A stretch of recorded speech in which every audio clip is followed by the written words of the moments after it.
Glória a Deus. Vamos à palavra do Senhor? Eu convido a amada igreja a abrir a sua Bíblia em Daniel, capítulo de número 1.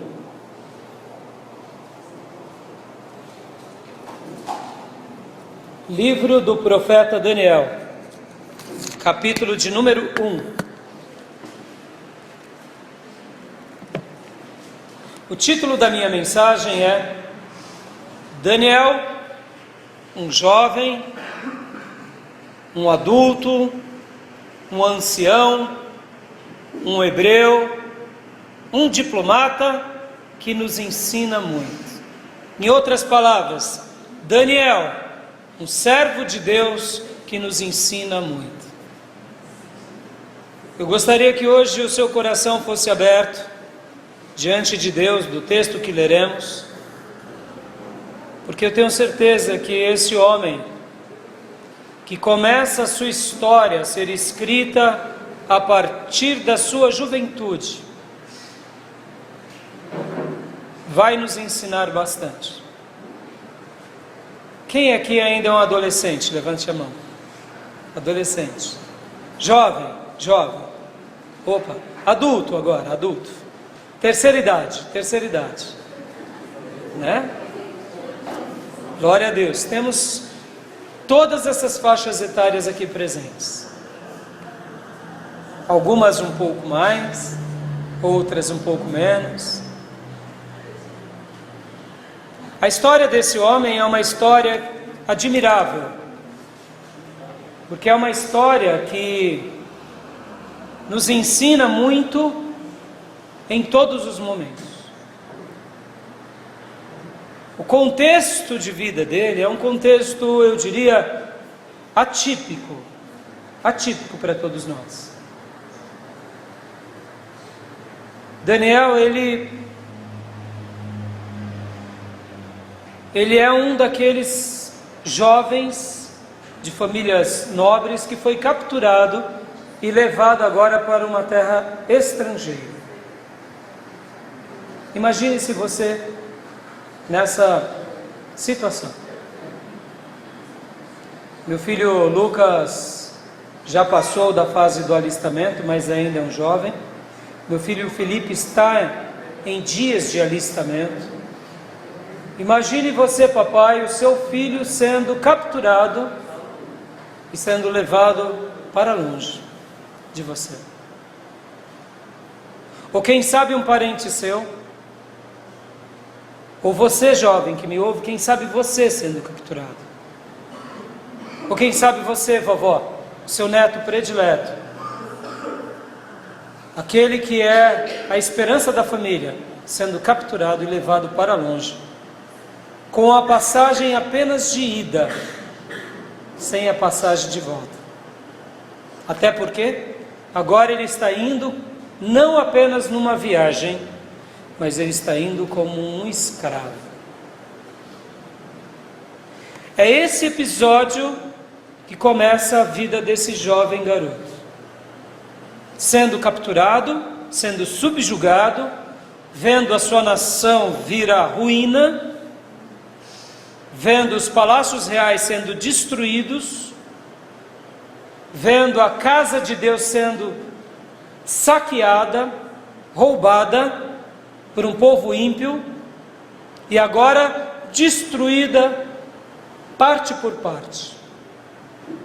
E como se não bastasse, muitos soldados morrendo, muitos príncipes sendo mortos, muitas pessoas espalhadas numa diáspora, porque naqueles dias muitos foram mortos, muitos se espalharam fugindo, muitos foram capturados e um restante de pessoas sobrou em Israel e principalmente Jerusalém para ficar ali, nas ruínas. Escolha uma dessas 4 fases.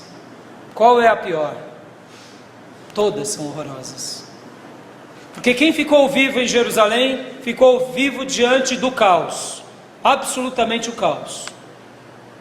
Aquele reino erguido por Davi, aquele reino levantado por Salomão, agora expandido por esses dois grandes reis, sendo uma história de sucesso sendo devastada. Então quem estava vivo ali, estava vivo entre os escombros, o resto, a pobreza, a miséria, e a lembrança diária de que aquela parede era parte da casa de Deus, aquelas colunas foram do templo que foram derrubados, aquelas ossadas foram dos príncipes e dos sacerdotes, aquelas casas que outrora eram dos ricos, agora já não existiam mais, e o que restou? Miséria. O povo que fugiu, também fugiu sem ele nem beira, porque quem foge, foge, irmãos. A gente tem visto um quadro semelhante na Venezuela, vimos alguns anos atrás na Síria. Quem foge do seu país por causa de uma guerra civil é uma tragédia. Quem morre, morreu, não tem mais o que fazer, morreu, mas tanta produtividade, tantas conquistas, tantas belezas, agora tudo na sepultura. Morreu, a dor acabou, mas morreu. Papai de repente morreu, mamãe morreu, os filhos morreram, crianças. Quem morreu sofre menos, mas quem está vivo sofre ainda mais. E um outro grupo, o grupo de Daniel, o grupo cativo, sendo levado agora para um palácio ímpio. E agora esse rei ímpio, ditando todas as regras, todos os tons, para todos aqueles que lá estavam, não como livres, lembrem-se, como escravos conquistados. Foi nesse episódio que Deus separa esse garoto. Eu tenho certeza que Deus vai te ensinar e vai nos ensinar. Por quê? Porque Daniel é um servo de Deus que nos ensina. Vamos orar? Amado Deus, eu te agradeço por essa mensagem, por essa reflexão, e peço a Deus a tua bênção dos céus sobre esse instante, que o Senhor possa falar poderosamente aos nossos corações. Obrigado pela tua palavra, meu Deus, que ela é viva, eficaz, e que o Senhor, por meio do teu Espírito, esteja nos ensinando mais um pouco a partir do Senhor. Pedimos a tua bênção, pedimos a tua graça, pedimos a tua intervenção e o teu socorro. Fala conosco nessa noite. É assim que eu te peço, é assim que eu oro, é assim que eu te glorifico, em nome de Jesus. Amém. Amém? Amém. Vamos ler Daniel capítulo 1, queridos. Daniel capítulo 1.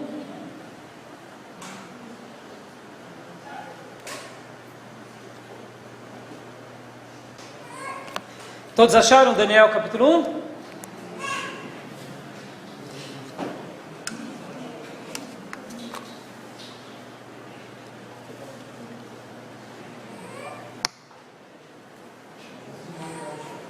Existe uma frase, que é uma máxima americana, que eu queria ensinar aqui para vocês, que é a grande diferença entre o comprometimento e o envolvimento. Quero citar essa máxima para a gente ler Daniel 1. Olha só que interessante. Você já deve ter visto muitos americanos que no café da manhã eles comem o quê? Bacon com ovos, não é? É meio estranho para nós brasileiros que gostamos do pão com a manteiga, o café com leite, tapioca com queijo, o cereal. É diferente no nosso contexto e cada nação tem o seu café da manhã. Mas diante desse café da manhã americano, eles fazem um ensino muito interessante, que é o seguinte: a lição do bacon com o ovo. Que é o seguinte: geralmente eles perguntam para uma pessoa no trabalho, na vida, nos estudos: você está comprometido com os seus estudos? Ou você está envolvido com os seus estudos? Para a família: você está comprometido com a sua família? Ou você está envolvido com a sua família? Você está comprometido com o seu trabalho ou envolvido com o seu trabalho? Você está comprometido com a criação dos seus filhos ou envolvido com a criação dos seus filhos? Olha que interessante. Parece ser a mesma coisa, mas não é. Vamos melhorar. Você está comprometido com Deus ou envolvido com Deus? Você está comprometido com os seus dons no exercício do ministério ou está envolvido com os seus dons e com o exercício do seu ministério? Você está comprometido com a sua igreja local ou você está envolvido com a sua igreja local? Quando nós discernimos em que lugar estamos, faz toda a diferença na nossa vida. E a lição é essa: o bacon com ovos. Porque quando a galinha ela produz o ovo, mesmo ela fazendo parte da vida dela, a formação daquele ovo, ela dá o ovo um dia, no outro dia, durante meses, e ela continua viva.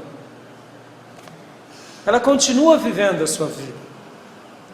E a máxima no café da manhã americano é que a galinha ela está envolvida com os ovos.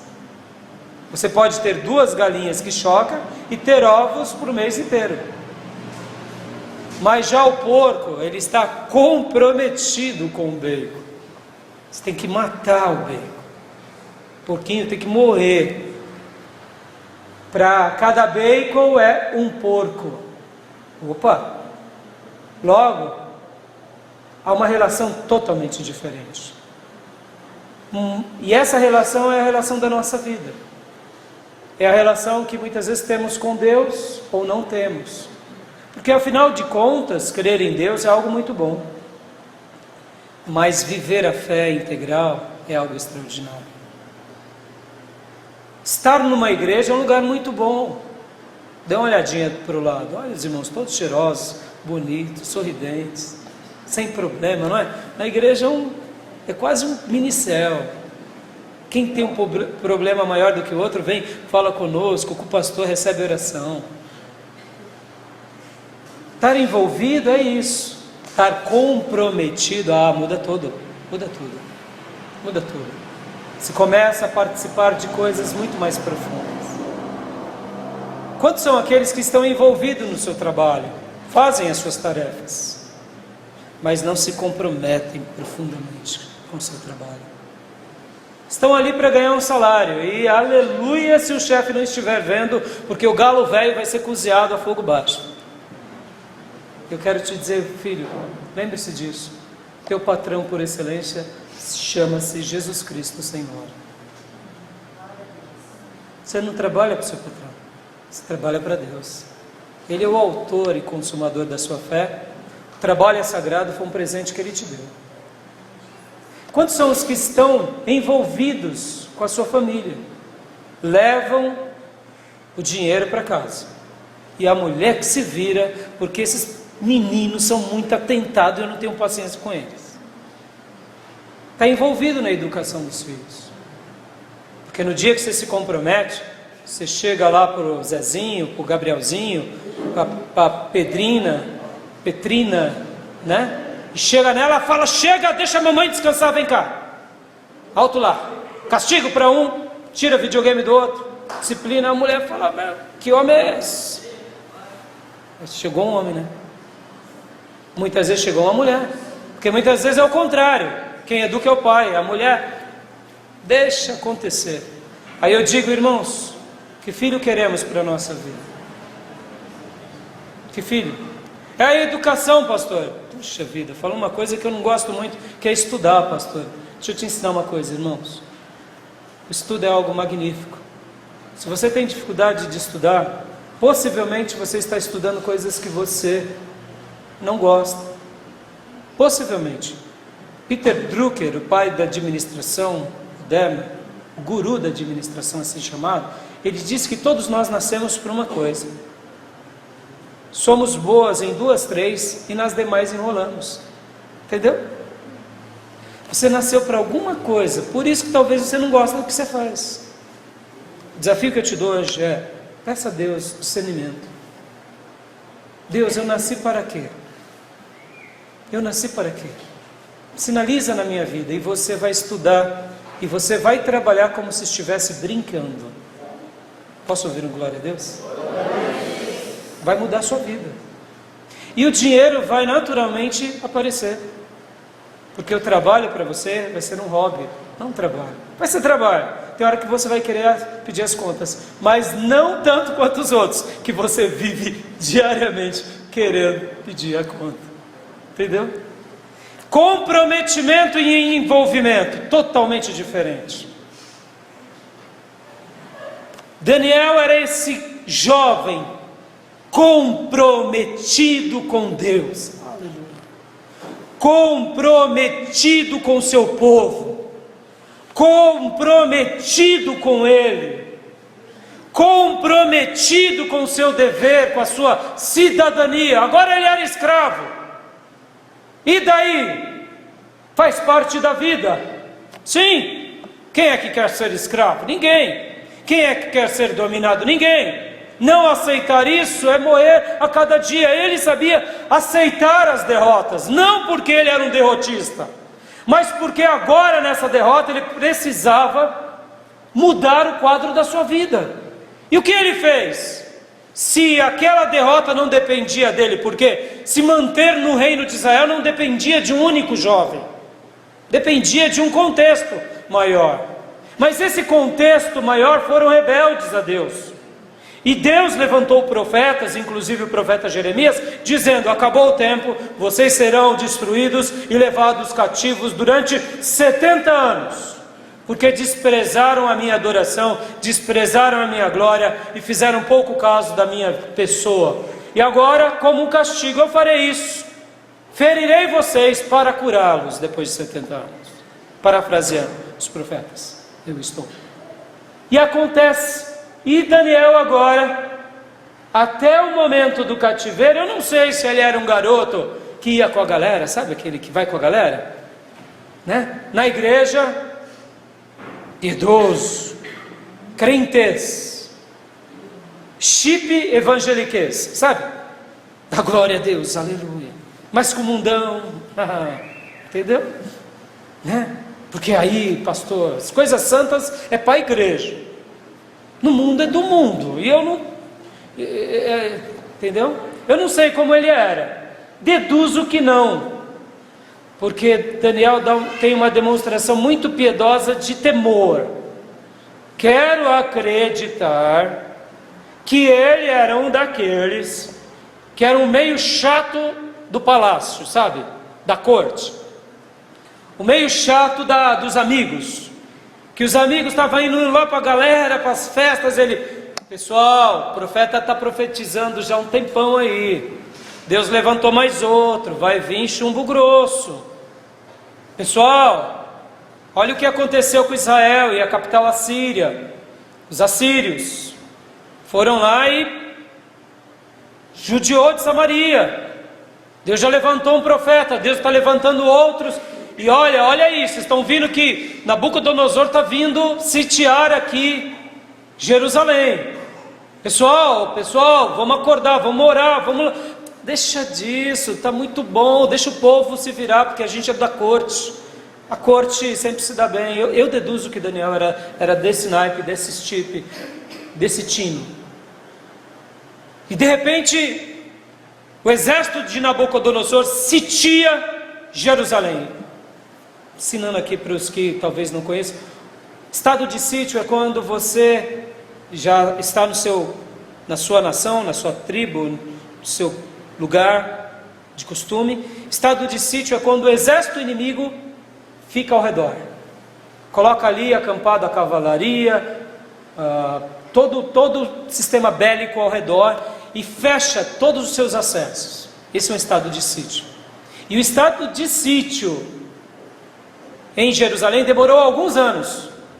Eles vão fechando as nascentes, os rios que entram muitas vezes na cidade eles cortam, vão minando o povo aos poucos, até o povo ficar com fome, ficar desesperado e criar um cisma interno, ou seja, uma insurreição, e o próprio exército está fraco, porque já não tem comida, já não tem gado, não tem como se plantar, porque lá fora onde são as plantações, as árvores, a lavoura, tem quem? Tem exército inimigo. Então você está debaixo de um estado de sítio. Eu deduzo que Daniel era aqueles que falava: vamos orar? Vamos buscar a Deus? E o pessoal: vamos para a galera. E aí, chegou o tempo que a casa caiu. Porque Deus tinha prometido, Deus tinha profetizado. E agora Daniel aceita essa derrota e vai. E agora aqui, no capítulo 1, começa essa história. Vamos ler juntos? No terceiro ano do reinado de Joaquim, rei de Judá, Nabucodonosor, rei da Babilônia, veio a Jerusalém e a sitiou. E o Senhor entregou Joaquim, rei de Judá, nas suas mãos, e também alguns dos utensílios do templo de Deus. Ele levou os utensílios para o templo do seu Deus, na terra de Sinear, e os deslocou na casa do tesouro do seu Deus, e os colocou na casa do tesouro do seu Deus. Depois o rei ordenou que Aspenaz, o chefe dos oficiais da sua corte, que trouxesse alguns dos israelitas da família real e da nobreza, jovens sem defeitos físicos e de boa aparência, cultos, inteligentes e que dominassem os vários campos do conhecimento e fossem capacitados para servir no palácio do rei. Ele deveria ensinar-lhes a língua e a literatura dos babilônios. Da sua própria mesa, o rei designou-lhes uma porção diária de comida e de vinho. Eles receberiam um treinamento durante 3 anos e depois disso passariam a servir o rei. Entre estes estavam alguns que vieram de Judá: Daniel, Ananias, Misael e Azarias. O chefe dos oficiais deu-lhes novos nomes. A Daniel deu-lhe o nome de Beltesazar, a Ananias, Sadraque, a Misael, Mesaque, e a Azarias, Abidnego. Daniel, contudo, decidiu não se tornar impuro com a comida e com o vinho do rei, e pediu ao chefe dos oficiais permissão para se abster deles. E Deus fez com que o homem fosse bondoso para com Daniel e o tivesse simpatia por ele. Apesar disso, ele disse a Daniel: tenho medo do rei, o meu Senhor, que determinou a comida e a bebida de vocês. E se ele os achar menos saudáveis do que os outros jovens da mesma idade, o rei poderia pedir a minha cabeça por causa de vocês. Daniel disse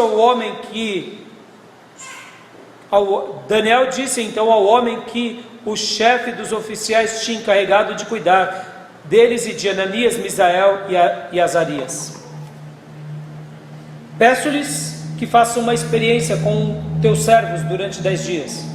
Não nos dê nada além de vegetais para comer e água para beber. Depois compare a nossa aparência com a dos jovens que comem a comida do rei e tratem os seus servos de acordo com o que você concluir. Ele concordou e fez a experiência com eles durante 10 dias. Passados 10 dias, eles pareciam mais saudáveis e mais fortes do que todos os jovens que comiam a comida da mesa do rei. Assim o encarregado tirou a comida especial e o vinho que haviam sido designados. Em lugar disso, lhes dava vegetais. A esses 4 jovens, Deus deu sabedoria e inteligência para conhecerem todos os aspectos da cultura e da ciência. E a Daniel, além disso, sabia interpretar todo tipo de visões e sonhos. Ao final do tempo estabelecido pelo rei, para que os jovens fossem trazidos à sua presença, o chefe dos oficiais os apresentou a Nabucodonosor. O rei conversou com eles e não encontrou ninguém comparável a Daniel, Ananias, Misael e Azarias, de modo que eles passaram a servir o rei. O rei lhes fez perguntas sobre todos os assuntos que exigiam sabedoria e conhecimento, e descobriu que eram 10 vezes mais sábios do que todos os magos e encantadores de todos o seu reino. Daniel permaneceu ali até o 1º ano do rei Ciro. Aleluia, glória a Deus. Que fantástico esse texto. Era comum separar alguns jovens para agora fazer parte da corte real, para que eles aprendessem tudo sobre a cultura babilônica, e também para que os babilônicos aprendessem tudo a respeito da cultura daqueles que foram capturados. Essa era uma característica do cativeiro babilônico.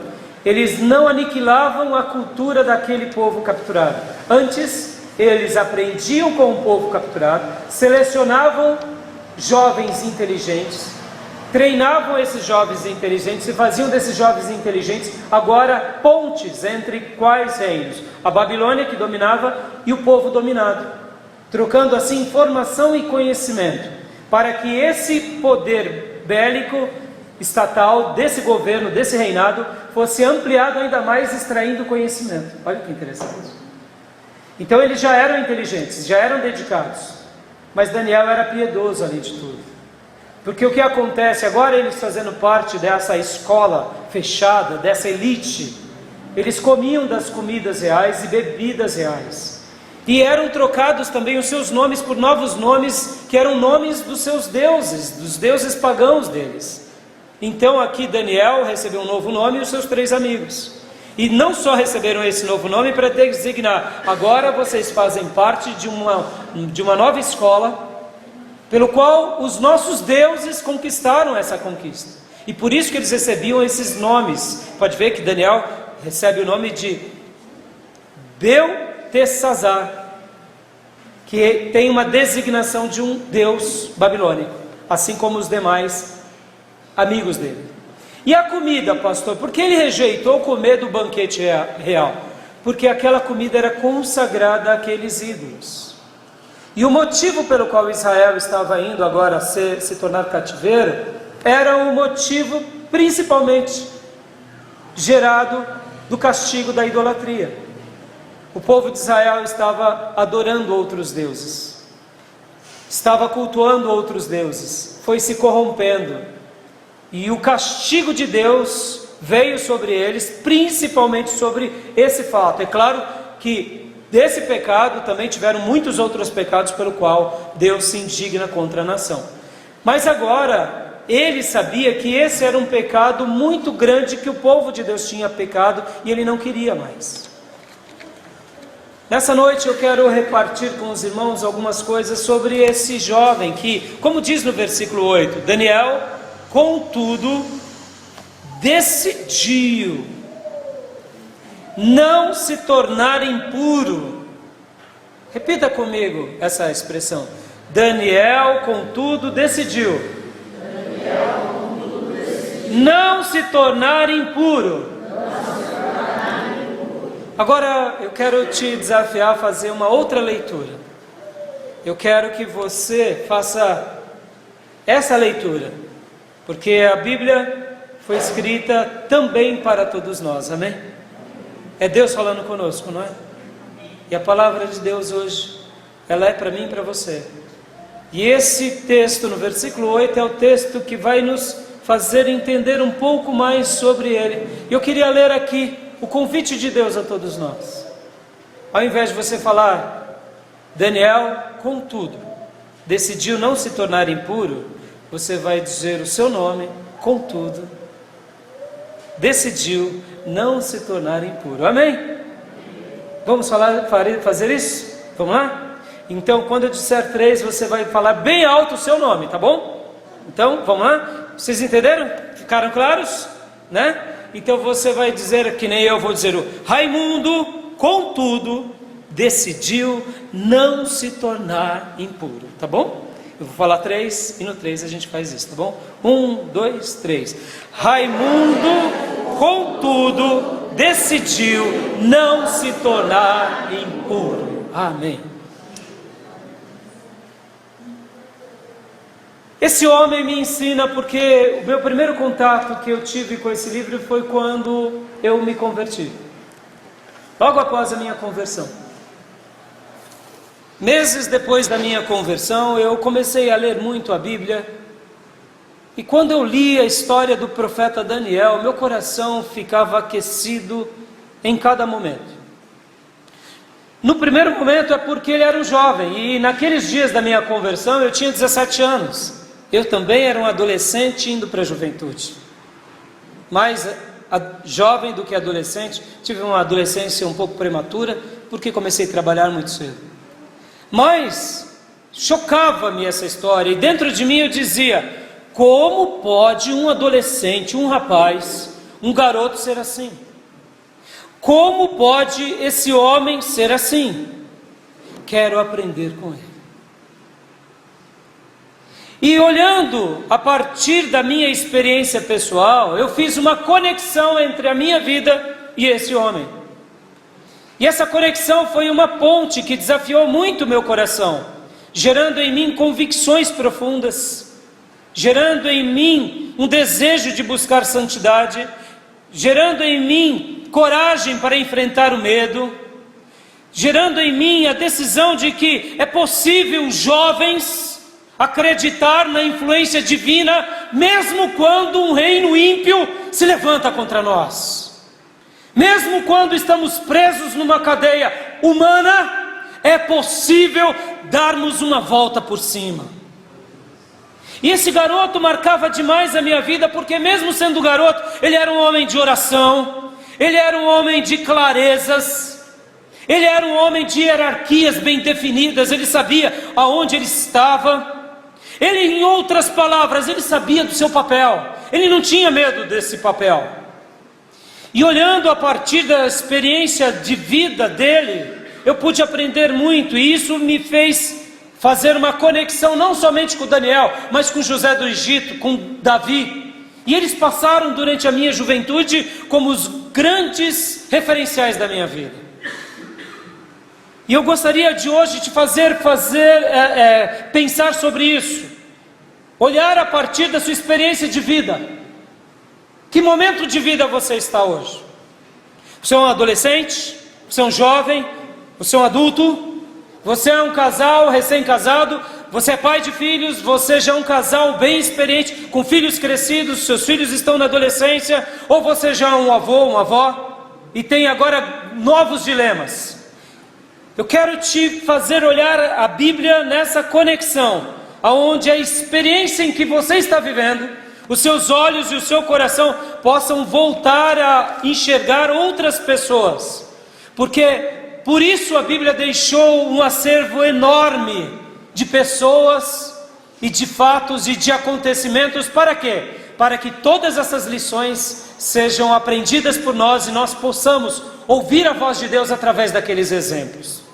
Olha que fantástico! Daniel é uma exceção nesse assunto. Só não sabemos da infância dele, mas nós sabemos da adolescência, da juventude, da vida adulta, da terceira idade e da quarta idade, se assim pudéssemos dizer. Ele se manteve íntegro e fiel, então para todos nós ele tem lição a nos dar. Já o nosso pai na fé, Abraão, começa a sua trajetória aos 75 anos. Nós não temos relato do que ele fez quando garoto, nem quando ele era um senhor já um pouco mais maduro. Conhecemos ele já no início da sua velhice. Mas vem cá, Abraão nos ensina a todos nós.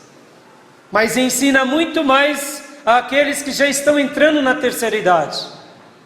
Então hoje eu quero pegar aqui nosso querido irmão amado Daniel e olhar a partir disso. Porque, irmãos, eu tenho certeza que na nossa vida nós temos muitas vezes grandes dilemas e grandes tribulações. Grandes dilemas que nos vêm na mente, no coração, e grandes tribulações que são acometidas diariamente. E olhando a vida desse homem, a gente começa então a ter uma resposta com relação a esses dilemas. Mas não somente ele. Mas eu gostaria de refletir a partir das Escrituras isso com todos vocês. Vamos pensar em alguns dilemas que temos. Porque nos dilemas nós não temos necessariamente respostas. É um dilema. Nós não sabemos o que vai acontecer, como ele vai se perpetuar, nós não sabemos. A gente pode até ter uma esperança de como lutar aquele dilema, mas quanto tempo vai durar, nós não sabemos.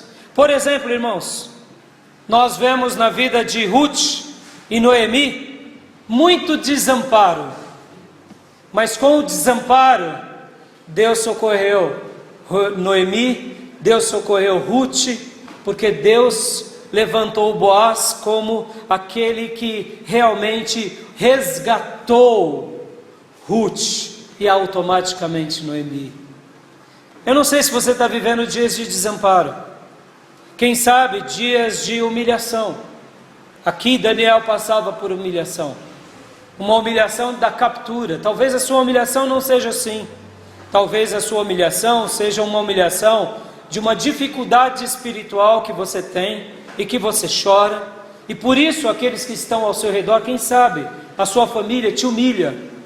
Eu quero fazer uma conexão aqui, que você olhe nessa noite para Ana, mãe de Samuel, que mesmo sendo humilhada, mesmo sofrendo com aquela humilhação, se lançou com oração diante de Deus, e Deus ouviu a oração dela, abriu o ventre dela, e dela nasceu o profeta Samuel. Louvado seja o nome do Senhor. Outra humilhação, o povo de Israel nos dias de Golias. Não sei se você tem passado humilhações de pessoas no seu emprego, por causa da sua fé, pessoas que têm vindo para você e têm dito assim: aonde está o seu Deus? Aonde está o seu Deus? Eu já ouvi isso de parentes meus, queridos, que eu amo muito.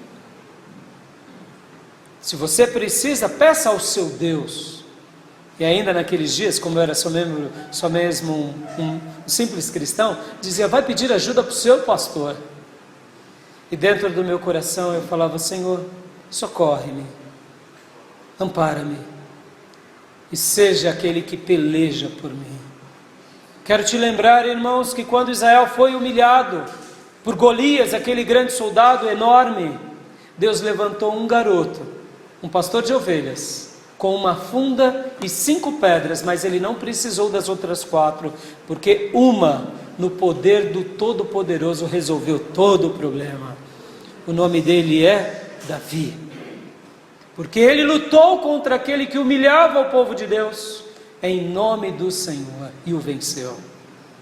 Tem passado por humilhações? Se lance diante do Senhor.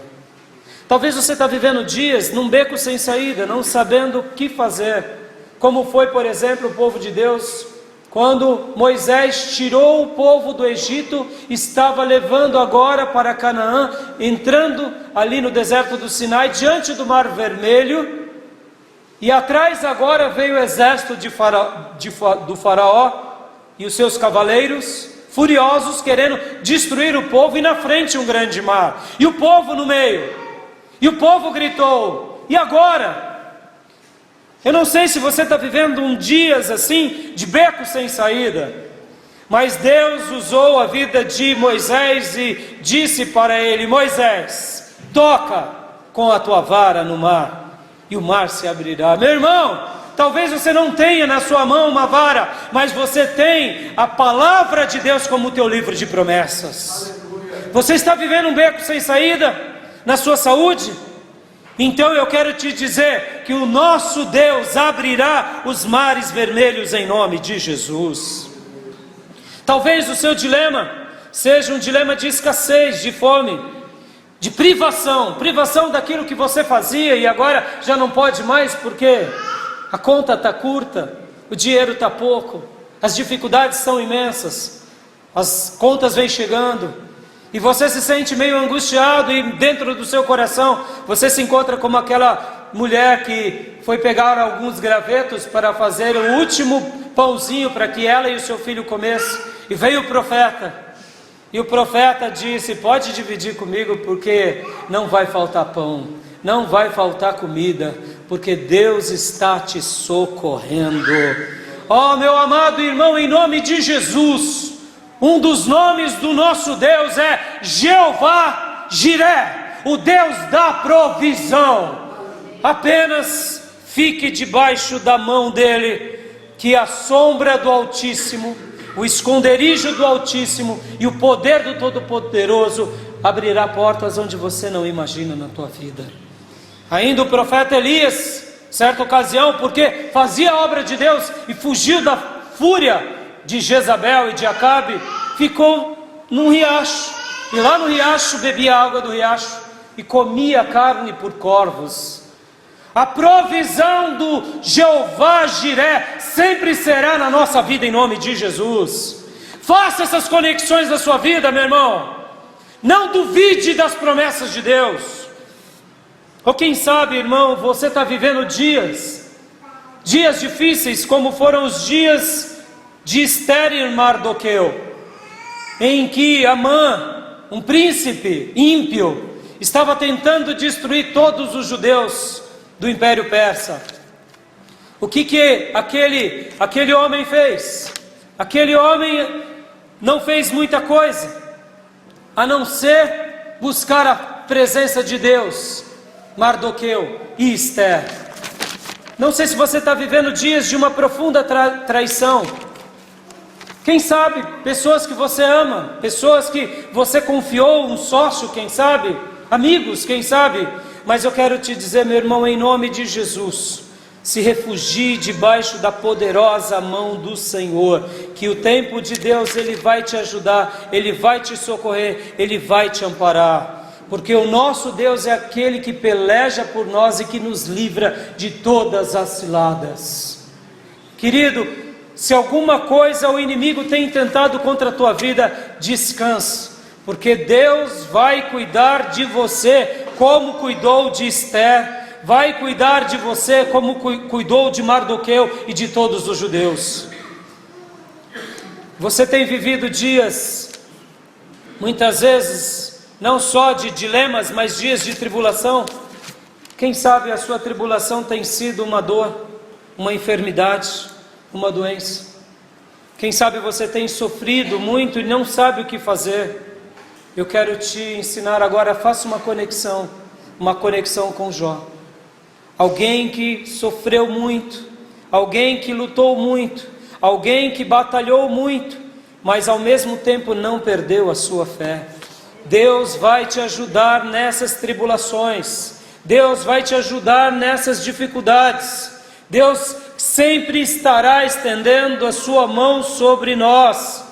Quem sabe a sua tribulação sejam afrontas do inimigo, pecados, sejam tantas outras coisas. Eu quero te dizer que Deus socorreu Daniel, Deus pode te socorrer também, em nome de Jesus. Não perca de vista o Senhor, nutra o seu coração, mesmo quando você estiver em dilemas, ou quem sabe, em tribulações. Nutra o seu coração de perdão, de esperança, de fé e de amor. Nutra, porque Deus nos socorrerá. Deus nunca falhou e Ele não falhará. Estamos lendo uma história de alguém que estava comprometido com Deus. E quando estamos comprometidos com Deus, Deus se compromete conosco. Por isso eu pedi para você dizer aquela frase. Daniel, contudo, decidiu não se tornar impuro. Decida-se hoje não se tornar impuro. Decida-se hoje dar um passo contra culturas corrompidas e permissivas. Decida-se hoje dizer a toda obra do diabo: arreta-te, não compactuo com você. Talvez você esteja dizendo: mas pastor, é muito difícil tudo isso. A minha vida, a minha circunstância, a minha carne, as minhas situações, eu entendo tudo isso em você, mas eu gostaria de pensar: é mais difícil para você e para mim, ou era mais difícil para Daniel? Você foi capturado por alguém? Está sendo levado para uma nação ímpia? Está sendo trocado de nome? Você está agora diante de deuses, seu nome foi trocado, está sendo oferecida uma comida, muitas vezes pagã para você, onde é feito festas e oferendas. Será que é tão difícil para nós? Nessa noite, em nome de Jesus, eu estou te desafiando, porque quando nós, no nosso coração, nos aliamos a Deus, o manual divino começa a fazer clareza para nós. Quando nós damos uma resposta convicta a Deus, Deus começa a nos olhar de uma forma diferente. Sabe qual é o grande problema de muitos irmãos? É que eles estão envolvidos com Deus, envolvidos com seu ministério, envolvidos com seu casamento, envolvidos com seu emprego, envolvidos com a sua cidadania, e se permite, por qualquer voz, ser corrompido em qualquer coisa. Queridos irmãos, há uma frase popular que diz entre os jovens, eu não sei se os jovens da minha época me permitem, que falam assim: você é piolho para ficar seguindo a cabeça dos outros? É estranho, né? Já ouviu isso? Isso da minha época, tá, irmãos? Às vezes, quando eu acabo de pregar aqui, aí vem os jovens e falam: pelo amor de Deus, pastor, os jovens, de que época o senhor está falando isso? Então agora eu estou melhorando, tá? Mas você já ouviu essa frase? Você é piolho de agir, de ser conduzido pela cabeça dos outros? Ó, irmão, não deixe o diabo sussurrar no seu ouvido, não. O diabo não é maior do que você. Jesus já venceu o diabo na tua vida. Ah, mas é o meu amigo. Não deixe o seu amigo manipular as suas ideias. Seja convicto, filho, no que você crê. Ah, mas é o meu marido. Oh, amado, a salvação é individual. Deus socorreu Ló e a esposa e as filhas em Sodoma e Gomorra, enviou 2 anjos. E a única coisa que ele disse foi: não olhem para trás. E a mulher de Ló olhou para trás e virou uma estátua de sal. Eu acredito nisso. Aliás, eu acredito em toda a Bíblia, de começo ao fim. Todos os milagres são relevantes para o meu coração. Se a tua mulher está dizendo: olhe para trás, diga para ela: caminhando eu vou para Canaã. Se você não vai, não impeça, não. Se o teu marido diz isso para você, ou os teus filhos, ou seu pai, diga: caminhando eu vou para Canaã. Meu irmão, deixa eu ensinar uma coisa aqui que eu demorei alguns anos para ensinar, para aprender, aliás. Sobre o aspecto de fé, ninguém pode te escravizar, ninguém, a não ser você mesmo. Mas o meu marido não deixa eu ir na igreja, por exemplo. Talvez algumas irmãs digam isso. Não se permita viver uma vida escrava em nada. Tenha o seu amor e tenha a sua liberdade. Isso é amor. O que foge disso é escravidão. Jesus nos libertou.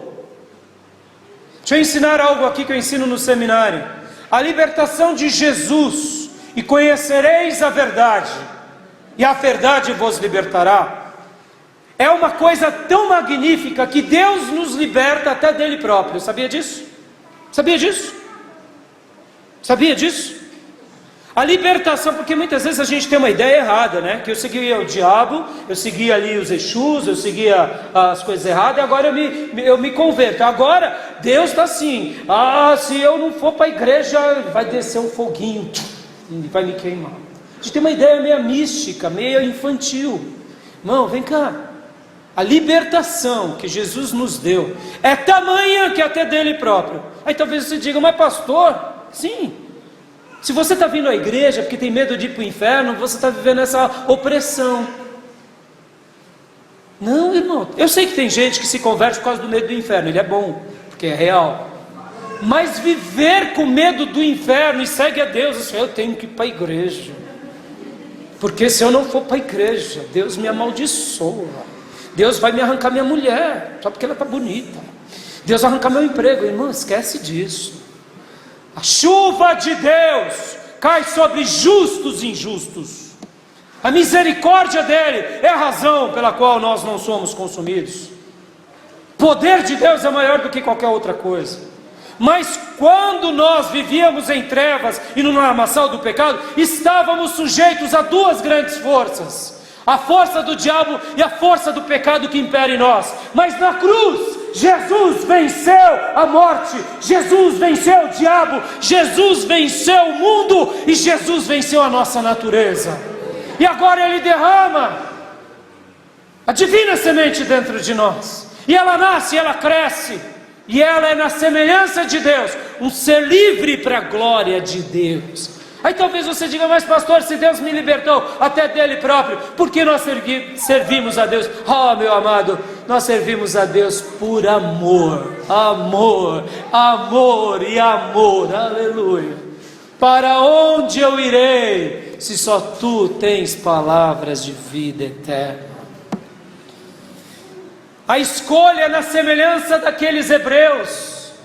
Quando Moisés escreveu a lei, ele criou ali para uma das leis da alforria, era o seguinte: se você libertar um escravo e ele não quiser ir embora da sua casa porque te ama, você irá à ombreira da porta com um sinete e furará a sua orelha, dizendo: eu sou teu enquanto eu viver. Aleluia.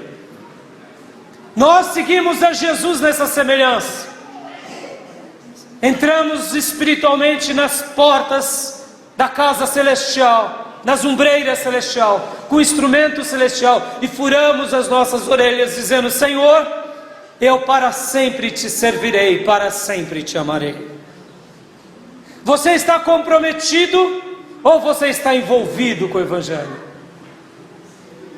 Quando eu entendo essa questão, todos os dilemas, todas as tribulações, todas as provas são solucionadas pela nossa vida. E aí fica mais fácil amar a Deus, amar a Bíblia e se dedicar ao Senhor. E eu quero concluir encerrando com duas frases de dois grandes homens de Deus. O primeiro é John Wesley, que disse assim: dá-me 100 homens que nada temam senão o pecado e que nada desejam senão a Deus, e eu abalarei o mundo. Posso ouvir um glória a Deus? Olha o que ele falava. John Wesley, ele só queria 100. Dá-me 100 homens que nada temam exceto senão o pecado, e que nada desejem senão a Deus, e eu vou fazer uma obra linda para esse Deus Todo-Poderoso. Porque ele era assim. Ele foi assim ou não foi? John Wesley foi alguém comprometido e não foi alguém envolvido. E o segundo é Moody, o grande evangelista americano. Ele falando sobre a Bíblia. E eu quero fechar para te desafiar a você ler mais a Bíblia, você olhar mais para Daniel, porque Daniel pode te ensinar na sua adolescência, pode te ensinar na sua juventude, pode te ensinar como um homem adulto, uma mulher, um pai de família. E quando alguma lição por acaso faltar em Daniel, você pode ir em alguém, porque talvez você está passando um dilema e uma tribulação na sua família. E eu quero te dizer: olhe para Davi, como ele lutou e como ele fez com a sua família. Olhe para a sua mãe, a mãe de Jesus, e o pai de Jesus, como cuidaram de Jesus e dos irmãos de Jesus.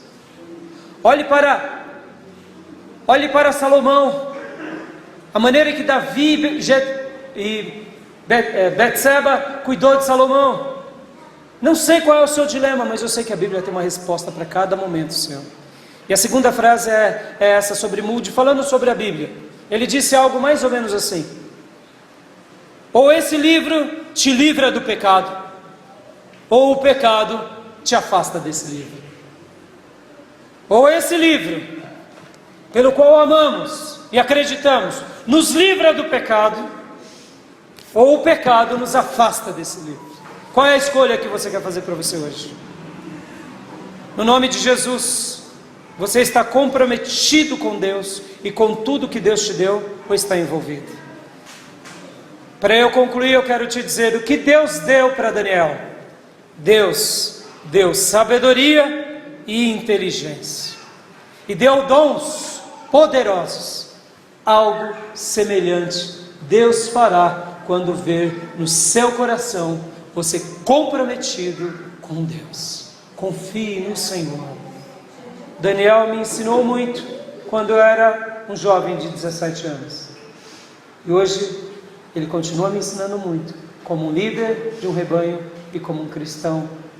E eu tenho certeza que quando eu entrar na minha 3ª ou 4ª idade, ele vai continuar sendo uma das referências da minha vida. Quem tem sido a referência da sua vida, além de Jesus Cristo?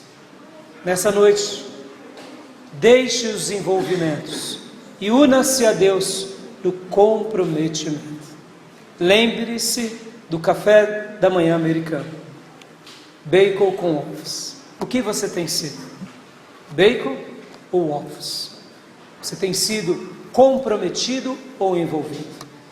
Eu quero orar com você agora. Curve a sua cabeça, feche seus olhos e fale para Deus: Deus, obrigado por essa palavra e me ajuda a realmente ser alguém como foi esse servo teu Daniel, que não se vendeu, que não se corrompeu e que pelo contrário se manteve fiel diante da tua presença.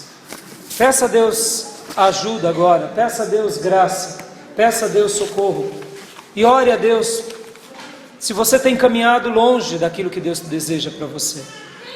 Convido o Ministério de Louvor a vir à frente. Quero orar com você.